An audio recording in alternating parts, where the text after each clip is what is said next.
तुम घूस किस लिए लेते हो? नौकरी करते हो, घूस क्यों लेते हो? करप्शन क्यों है? बच्चे का एडमिशन डीएवी में हो जाए, डीपीएस में हो जाए, इसके लिए हमें पैसे की जरूरत पड़ती है। तुम घूस क्यों लेते हो?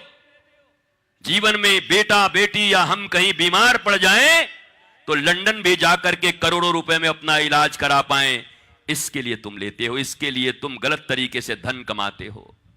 क्यों करते हो? अगर कोई तुम्हारे ऊपर मुकदमा कर दिया तो मुकदमा करने के बाद सुप्रीम कोर्ट के उन बड़े बड़े वकीलों को, जिनकी फीस एक बहस की लाखों नहीं करोड़ों तक पहुंच जाती है, एक साधारण फार्चून का दुकान और केले बेचने वाले आदमी इतना कहां से लाएंगे?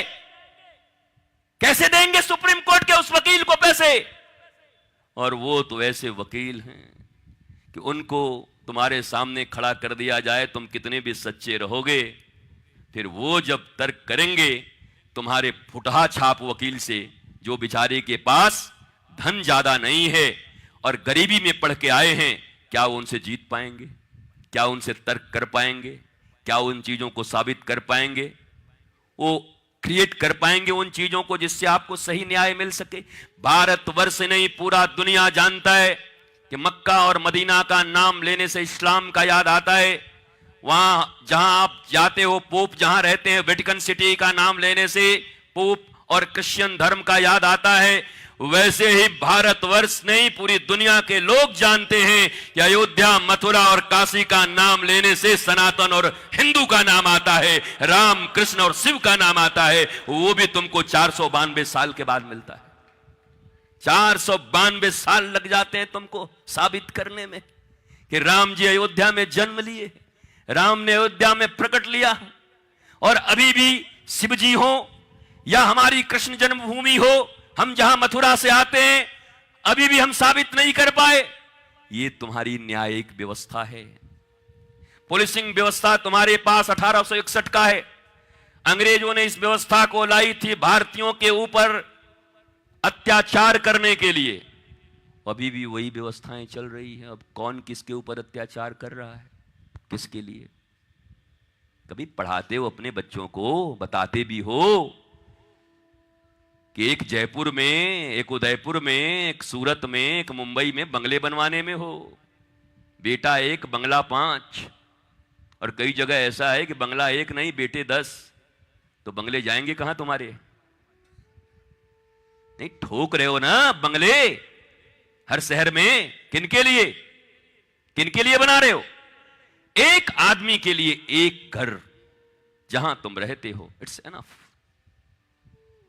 तो तुम तो भारत का भी नाम लेते हो, भारत माता की जय भी कर लेते हो, सब कुछ बोल लेते हो, और उसके बाद जिंदगी तुम्हारी वही चल रही घिसी पिटी। तो ऐसे तो सनातन नहीं बचेगा। ऐसे तो तुम्हारे रटने से कुछ बचने वाला है नहीं। हमें तो अलग होना पड़ेगा लोगों से।